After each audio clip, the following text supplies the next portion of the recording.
अब हम लोग एक ब्रीफली देखेंगे इनका पॉलिटिकल हिस्ट्री।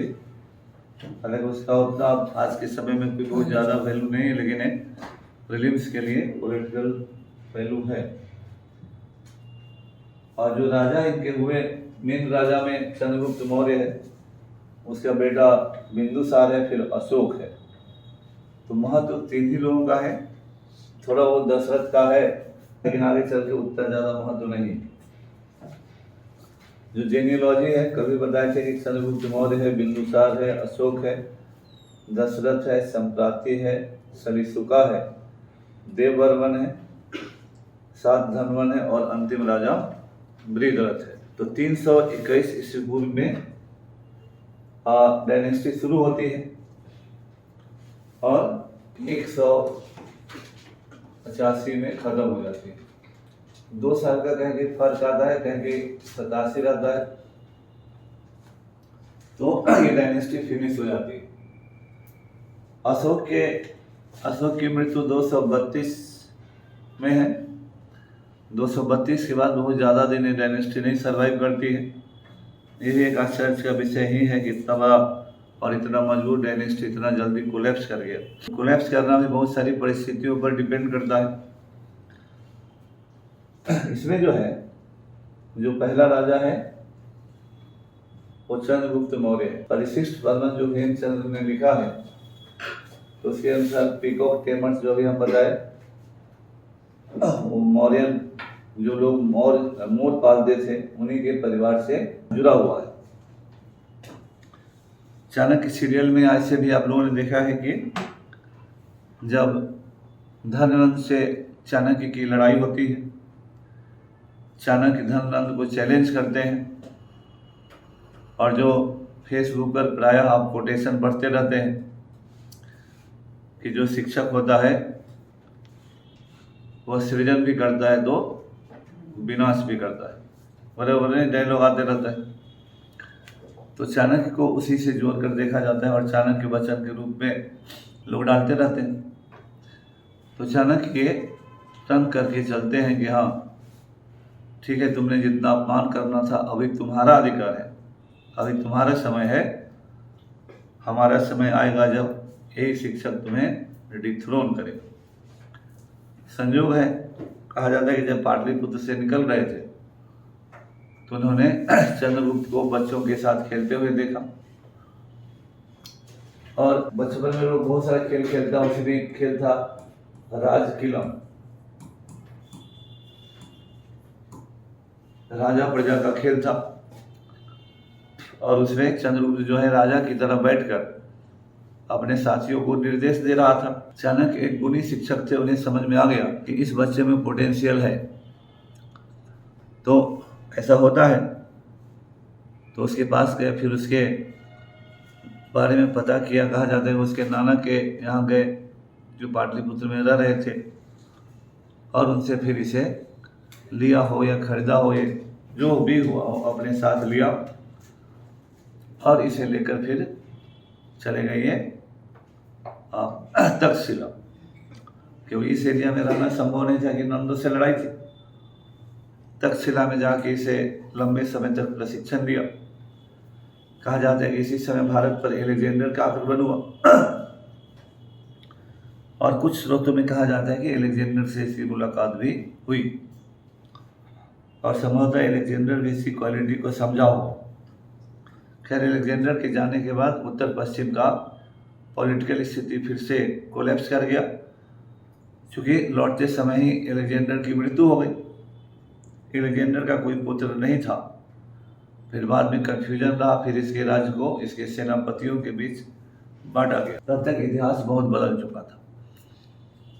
कहा जाता है कि पहली बार में चंद्रगुप्त ने सीधे, क्योंकि चंद्रगुप्त तो कोई राजा का बेटा था नहीं, तो इसके पास कोई रेगुलर सेना थी नहीं, या उस तरह का ऑर्गेनाइज्ड आर्सेनल भी नहीं था,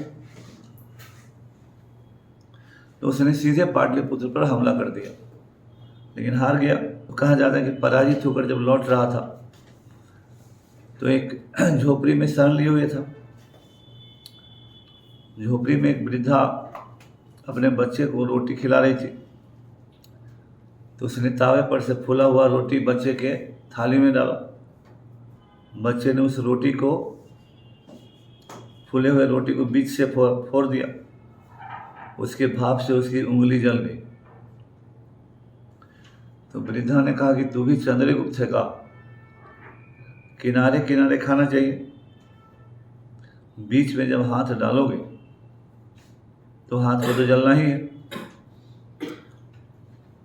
उसको भी बुद्ध ज्ञान हुआ और चंद्रगुप्त को लगा कि हमारी जो नीति थी कि सीधे हम जो सेंटर पर आक्रमण किए वो उचित चीज नहीं था, है ना।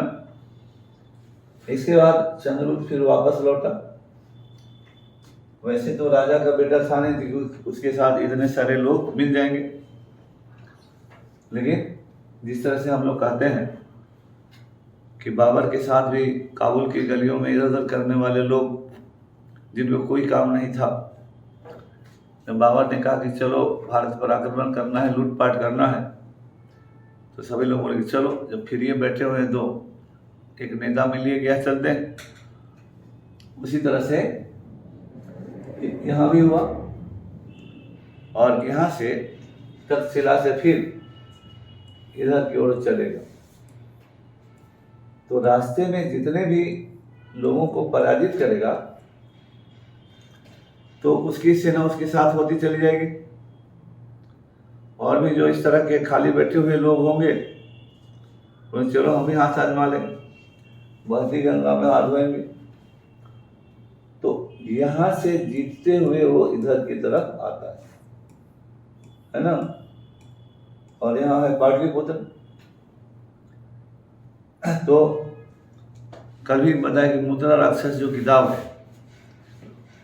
तो उसमें इस समय होने वाले षड्यंत्रों की कहानी है। लाख कुछ हुआ होगा, लेकिन अगर अलेक्जेंडर ने मगध पर आक्रमण नहीं किया तो निश्चित रूप से मगध की मजबूती रही होगी, जिसने अलेक्जेंडर और उसकी सेना को मगध पर आक्रमण करने से रोक दिया हो। तो वैसे शासक को ये भी इस तरह से आसानी से हरा देंगे संभव नहीं था। फिर ब्राह्मण धर्म के पुस्तकों में नंदों को अत्याचारी कहा गया है। तो स्वाभाविक है कि जो राजा हमारे अनुकूल नहीं है, यहाँ तो कोई आदमी आपका बात नहीं मानेगा, वो कितना अच्छा आप कुछ लगेगा बोलने उसके खिलाफ, ये तो आदमी का स्वाभाविक गुण है। तो ब्राह्मण स्रोतों में अगर नंदों की आलोचना की गई है तो यह ब्राह्मणिकल पॉइंट ऑफ व्यू से भी देखा जा सकता है कि वो लोग उसके अनुकूल नहीं थे। तो इनको अत्याचारी कहा गया है, जनता को लूटने वाला कहा गया है, और भी बहुत सारी बातें हैं। तो चाणक्य और नंद के बीच लड़ाई और इनकी यह आलोचना वह जातीय विद्वेष को भी दर्शाता है। आप हैबिचुएटेड थे कि हाँ क्षत्रिय ही राजा होगा और यहाँ शूद्र राजा है, तो आपके गले से नहीं उतर रहा है, तो स्वाभाविक है बोले ये भी राजा हो जाएगा, स्वाभाविक मेंटेलिटी होती है। इस कारण से अगर वह कर वसूलता है, और कर वसूलना कहीं भी कोई आसान काम नहीं रहा है। जब क्लास में फीस वसूलना एकदम मुश्किल होता है, कर वसूलना मुश्किल होता है, तब ना इनकम टैक्स ईडी छापा मारता है। आज इतने आधुनिक युग में जब सब कुछ ऑनलाइन है, तब लोग कर की चोरी करते हैं। ऐसा भी नहीं होता है कि ईडी जो है ऐसे ही हवा में छापा मारता है। ये जरूर होता है कि अपने लोगों को छोड़ देता है। जो भी सरकारी पार्टी के होते हैं उनको बोलते हैं कि अच्छा तू लूटो पाटो, कोई बात नहीं, जरा विपक्ष के लोगों को देख लेते हैं भाई हम। लेकिन देखता उसी को है जो चोरी कर रहा है। तो जब ऐसा हो सकता है, तो और आज भी हल्ला होता है, जब भी छापा होता है लोग कहते हैं मार दिया गलत है गलत। तो स्वाभाविक है कि जब वह कर वसूलने जाएगा, नहीं कर दीजिएगा तो दो चार डंडा मारबे करेगा। तो पंडित जी 4 तबला को मारेंगे तो आप थोड़ा बोलेंगे अच्छा ठीक है पंडित जी ने मारे, ये अमुक आदमी ने मारे, अब वो मारा तो आपको रिएक्शन हो जाएगा। तो इसलिए भी उसको बदनाम करने की कोशिश की गई होगी। और राजाओं का अत्याचारी होना कोई एबनॉर्मल बात नहीं है।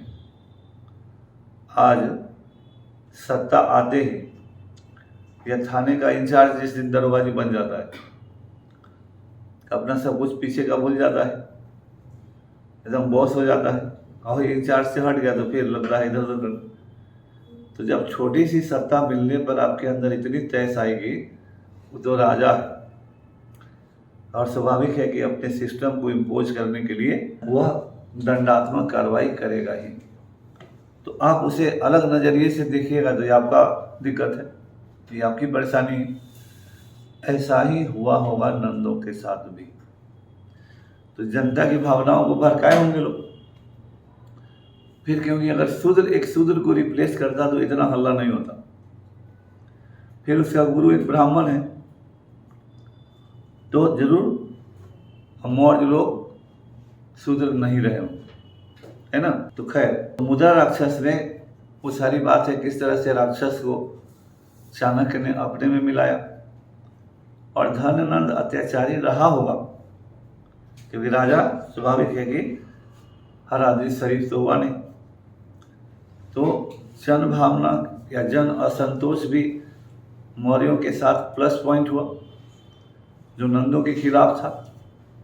यहाँ तक इस पूरे इलाके को जीतते हुए लोग आ गए थे, तो ये स्ट्रेंथ अब था दूसरे आक्रमण में। तो वही कहा जाता है कि 321 में नंद वंश को हटाकर मगध पर मौर्य वंश की स्थापना हुई। मौर्य वंश की स्थापना 6वीं शताब्दी के जनपद महाजनपद और मगध के उत्कर्ष के राजनीतिक प्रक्रिया का पराकाष्ठा है, क्लाइमेक्स है। जब मगध का राज होता है तो एक साम्राज्य की नींव बन चुकी होती है और मौर्य साम्राज्य कहलाता है।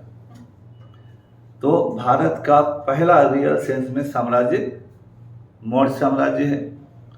राजनीतिक विस्तार का क्लाइमेक्स मौर्य साम्राज्य है। प्रशासनिक दृष्टिकोण से सर्वाधिक केंद्रीकृत प्रशासनिक व्यवस्था स्थापित करने का समय मौर्य काल है। एक अखिल भारतीय साम्राज्य निर्माण करने का भी समय मौर्य काल है। इस तरह से इसका संस्थापक हुआ चंद्रगुप्त मौर्य। लेकिन चंद्रगुप्त मौर्य क्षत्रिय रहा हो या ब्राह्मण रहा हो, वैश्य रहा हो या शूद्र रहा हो, इससे उसकी उपलब्धियों में और इससे उसके कार्यों में कोई फर्क नहीं आएगा। क्योंकि इतिहास में जो उपलब्धि किए हुए इसी कारण उसका नाम है, उसके जाति और धर्म के कारण उसका नाम नहीं है। इसलिए उस तरह के झंझट में पड़ना भी बेकार होता है कि जब आपके पास कोई क्लिंचिंग एविडेंस नहीं है तो आप सब आदमी तो अनुमाने लगाइएगा। उससे अच्छा है कि उसको राजा मान लीजिए, काम खत्म कीजिए। क्योंकि वंश के निर्धारण होने से न फायदा है न घाटा है, सिवाय मानसिक संतोष होने का। तो इसीलिए चंद्रगुप्त मौर्य इतिहास में अपनी उपलब्धियों के कारण स्थान बनाने में सफल हुआ, न कि किसी जाति और धर्म के कारण। तो 321 में जब वो राजा हुआ तो स्वाभाविक है कि ये वाला पूरा इलाका उसके कब्जे में था। अब उसके बाद कहा जाता है कि इसने इधर इस क्षेत्र का अभियान किया, क्योंकि जूनागढ़ अभिलेख अगर है या इस एरिया में उसका अधिकार है, स्वाभाविक है कि वहाँ अधिकार पहले से कब्जा किए रहा होगा। तभी तो अशोक ने यहाँ पर अभिलेख जारी किए। या यहीं पर सुदर्शन झील है, सुदर्शन झील का निर्माण चंद्रगुप्त मौर्य के ज़माने में हुआ। तो अपना राज्य रहा होगा तभी तो उसने वहाँ पर झील बनवाए। ये सब कर रहा था। कहा जाता है कि तभी उसे पता चला कि सेल्यूकस का भारत पर आक्रमण हुआ।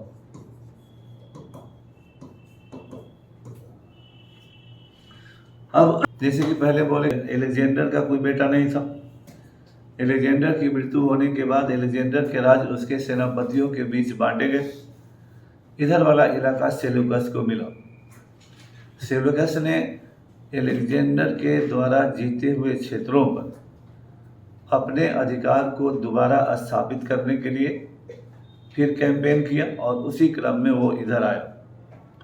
लेकिन इस समय भारत की पॉलिटिकल स्थिति बदल चुकी थी। जिस समय सिकंदर का आक्रमण हुआ उस समय नॉर्थ वेस्ट में बहुत छोटे छोटे राज्य थे, तो उन छोटे राज्यों को जीतना अलेक्जेंडर के लिए आसान था। लेकिन अब एक मौर्य साम्राज्य बन चुका था और ये सब इलाका अब चंद्रगुप्त मौर्य के अधीन था। तो कहा जाता है कि चंद्रगुप्त मौर्य उस समय सौराष्ट्र के इलाके में था।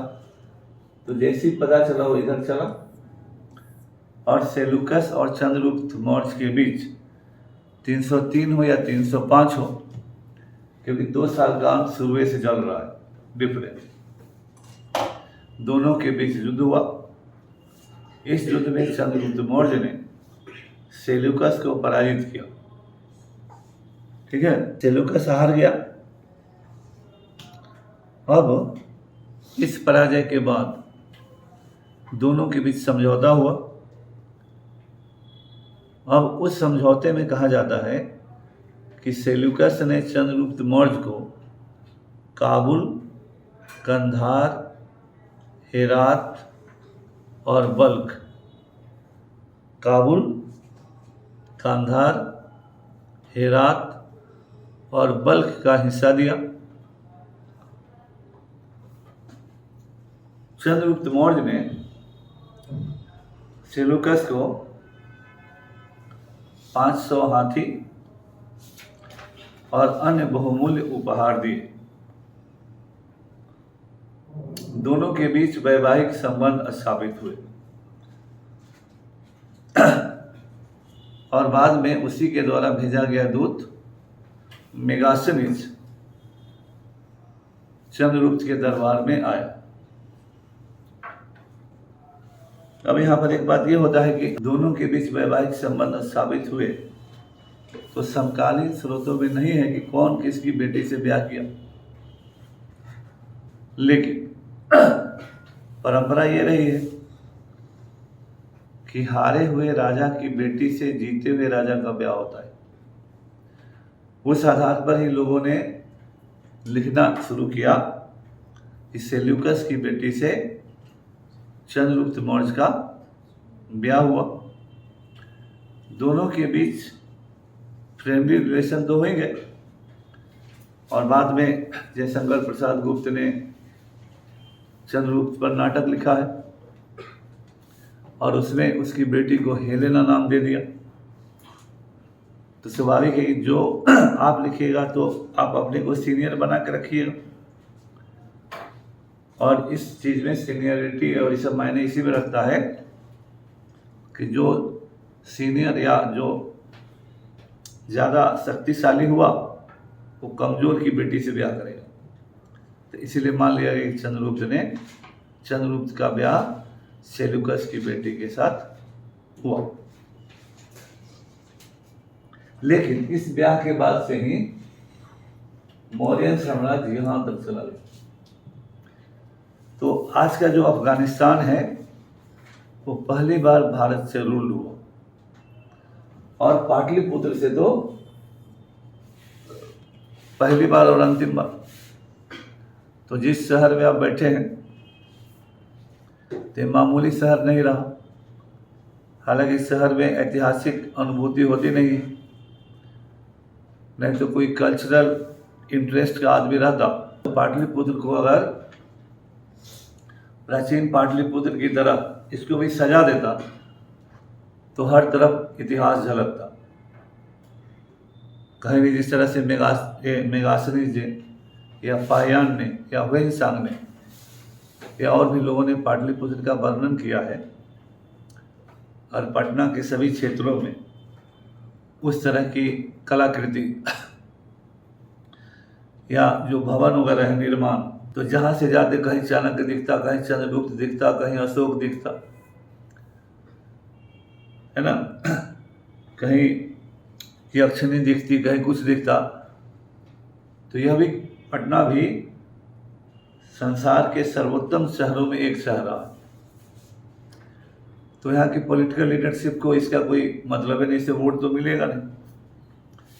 तो यहाँ तो सब कुछ वोट के आधार पर होगा। और पटना में 100 से अधिक हिस्टोरिकल आर्कियोलॉजिकल प्रमाण है उपलब्ध है। तो सबसे बड़ा त्रासदी है, तो जो भी देश इस तरह से कॉन्शियस है और जिसका भी इतिहास के साथ जुड़ाव रहा है उसका वर्तमान भी इतिहास को जीता है। तो हम लोग के पटना में जाने पर कहीं कुछ नहीं दिखे, है ना। किताब है पटना थ्रू द एजेस। तो गांधी मैदान से इधर जाइएगा तो सिटी तक मुस्लिम पीरियड का बहुत सारा जगह है। अंग्रेजों के ज़माने का बहुत सारा जगह है। तो खाली गोल घर आदमी जाता है, कुम्हरार जाता है ना। तो उस तरह का कुछ भी एहसास पटना में नहीं है। जबकि ऐसा हो तो टूरिज्म के द्वारा ही या इस तरह की गतिविधियों से भी पटना में लोगों का आय बढ़ जाएगा, रोजगार बढ़ेगा और ऐतिहासिकता तो बढ़ेगा ही बढ़ेगा, है ना। अफगानिस्तान तक मौर्य साम्राज्य का विस्तार हो, यह एक बहुत बड़ी उपलब्धि थी और इसीलिए मौर्यों को भारत का एवर लार्जेस्ट एम्पायर कहा जाता है। एक जो विवाद होता है कि दक्षिण भारत पर या दक्षिण विजय किसने किया। दक्षिण भारत पर विजय किसने किया? कई सूरतों में कहा गया है कि दक्षिण पर आक्रमण करने का श्रेय बिंदुसार का है और बिंदुसार ने दक्षिण को जीता। लेकिन अभी तक जो भी प्रमाण मिले हैं उनके आधार पर बिंदुसार के राजनयिक अभियान करने का कोई भी प्रमाण नहीं मिला है। उसने कोई युद्ध किया हो, लड़ाई किया हो या कोई कैंपेन लीड किया हो। लेकिन उसके मुकाबले चंद्रगुप्त मौर्य के द्वारा दक्षिण विजय के प्रमाण ज़्यादा है। डॉक्टर राय चौधरी ये कहते हैं कि नंदों ने दक्षिण को जीता। एच.सी. राय चौधरी बहुत बड़े इतिहासकार रहे हैं और जब मौर्यों ने इनहेरिट किया तो दक्षिण मौर्यों के अधीन आया। लेकिन तीसरा मत जो है वो कहता है कि दक्षिण भारत को चंद्रगुप्त मौर्य ने जीता। उसके लिए कई प्रमाण दिए जाते हैं। जैसे चंद्रगुप्त मौर्य के बाद अशोक है, तो अशोक के अभिलेख आंध्र प्रदेश और कर्नाटक से मिले हैं। आंध्र प्रदेश से भी मिले हैं और कर्नाटक से भी मिले। तो अगर वो क्षेत्र इसके अधीन रहा होगा तभी वहाँ अभिलेख मिला। एक लेखक है जस्टिन कहता है कि चंद्रगुप्त का अधिकार पूरे भारत पर था। तीसरा संगम साहित्य है अहनानुरू।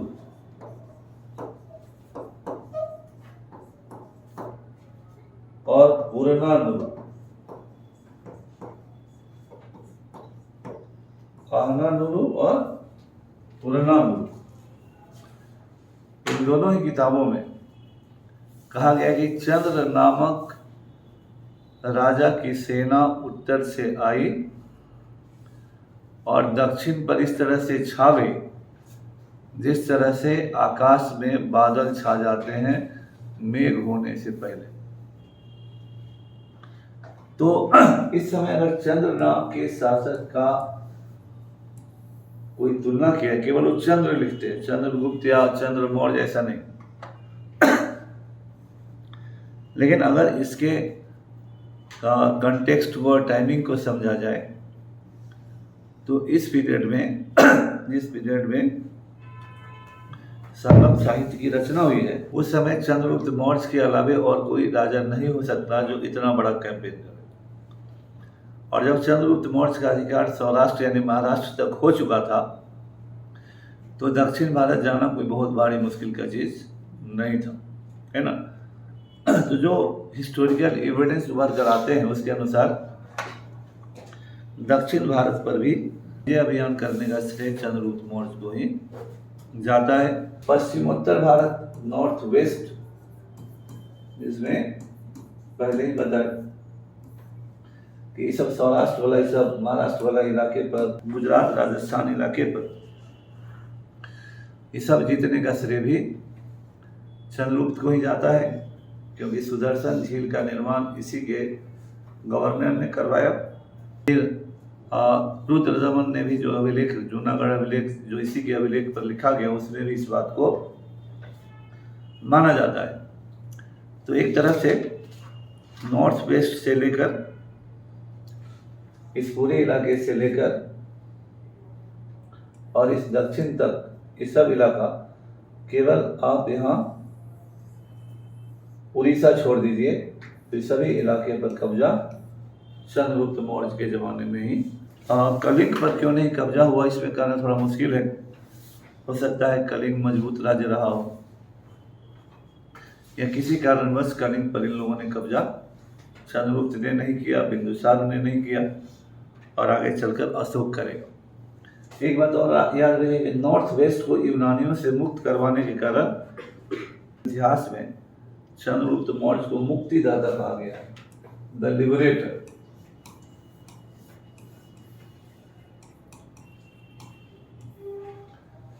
उत्तर पश्चिम सीमा प्रांत को यूनानियों से मुक्त करवाने के कारण, या विदेशियों से मतलब बेसिकली मुक्त करवाने के कारण, इसे मुक्तिदाता कहा गया है, द लिबरेटर। पाटलिपुत्र जो है ये इसकी राजधानी थी, और हो सकता है कि लकड़ी और पत्थर से बना हुआ हो। इसकी खुदाई पर्याप्त नहीं हुई, लेकिन पहली बार खुदाई 1882 में, 1882 में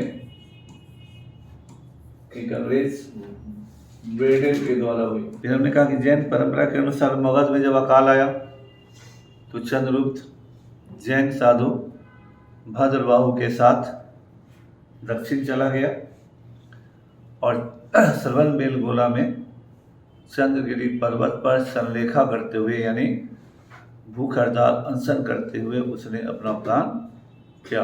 वहाँ अभी भी चंद्रगिरी पर्वत है।